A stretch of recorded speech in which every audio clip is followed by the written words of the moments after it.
Serta konsep desentralisasi ini menjadi bagian dari paket modernisasi pemerintah yang sudah banyak diterapkan di negara-negara yang sudah maju, yaitu politik lokal tidak selalu berjalan sesuai harapan. Alih-alih memperkuat demokrasi, banyak daerah justru mengalami politik yang dikuasai oleh elit atau oligarki di daerahnya itu.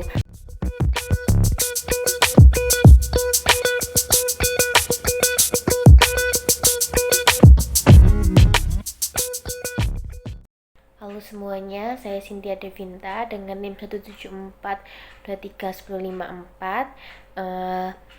yang akan membuat video ini untuk penugasan ujian tengah semester mata kuliah pemerintahan dan politik lokal.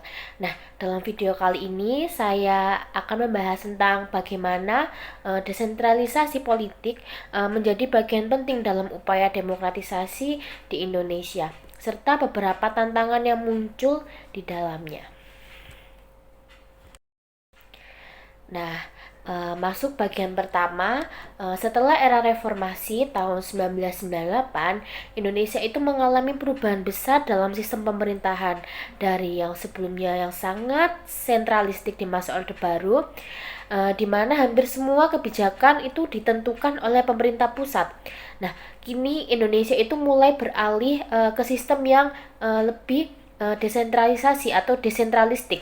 Nah, desentralisasi sendiri bisa kita pahami sebagai pembagian kewenangan dan pertanggungjawaban dari pemerintah pusat kepada pemerintah daerah, baik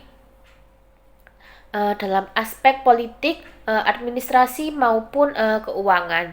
Lalu kebijakan ini muncul karena ada kebutuhan untuk meningkatkan efisiensi pemerintahan, memperkuat demokrasi serta memberi ruang bagi daerah untuk mengatur rumah tangganya sendiri. Serta konsep desentralisasi ini menjadi bagian dari paket modernisasi pemerintah yang sudah banyak diterapkan di negara-negara yang sudah maju, dan kini juga menjadi bagian penting dalam pembangunan demokrasi di Indonesia.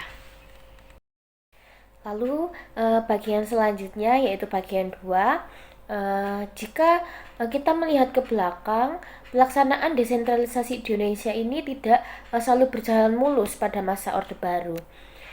Karena misalnya desentralisasi itu justru dijadikan alat kebijakan politik oleh pemerintah pusat. Tujuannya saat itu bukan untuk memperkuat demokrasi, tetapi untuk menjaga stabilitas politik dan pemerataan pembangunan. Tentunya dalam tetap ada kontrol ketat pemerintah pusat. Karena itulah meski secara formal daerah memiliki kewenangan, namun ruang untuk benar-benar berotonomi masih sangat terbatas. Di sisi lain, pemerintah juga khawatir bahwa bila daerah memiliki kewenangan terlalu besar, akan memunculkan potensi disintegrasi atau pemisahan wilayah. Kekhawatiran ini akhirnya melahirkan berbagai kebijakan yang cenderung otoritarian yang justru menghambat demokratisasi dan partisipasi masyarakat di tingkat lokal. Lalu selanjutnya bagian ketiga, setelah era reformasi itu desentralisasi mulai benar-benar dijalankan.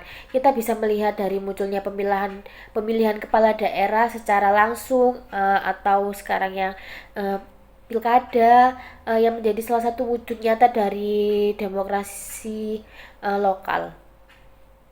Dalam sistem ini tuh rakyat mempunyai kesempatan untuk memilih secara langsung siapa yang akan memimpin daerahnya, baik itu gubernur, bupati maupun wali kota.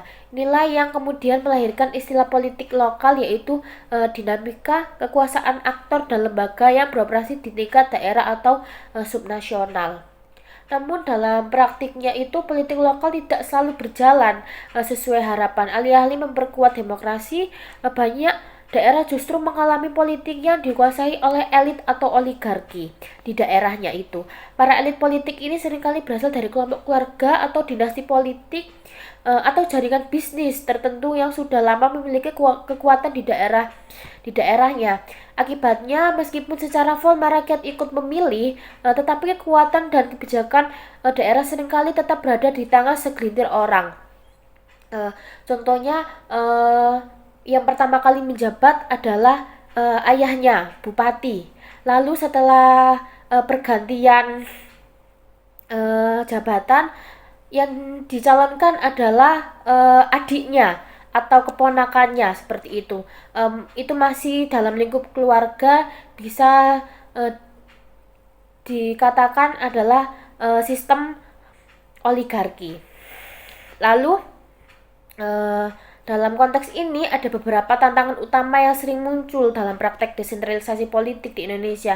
Di antaranya ya tadi muncul dinasti politik dan oligarki, lalu korupsi di tingkat lokal, birokrasinya mungkin masih belum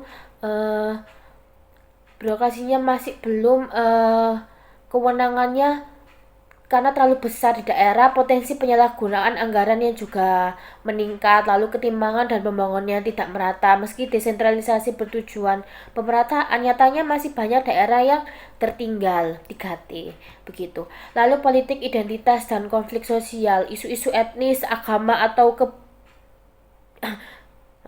kederabaan sering digunakan untuk kepentingan politik tertentu yang bisa menimbulkan konflik di masyarakat begitu. Lalu yang terakhir dari penjelasan tadi, kita bisa melihat bahwa desentralisasi dan demokrasi lokal pun memiliki peran penting dalam pembangunan Indonesia yang lebih demokratis, transparan, dan partisipatif. Namun tantangan besar masih terus kita hadapi, terutama soal ketimpangan, korupsi, oligarki, dan lain-lain, dan politik identitas yang masih menghantui di banyak daerah.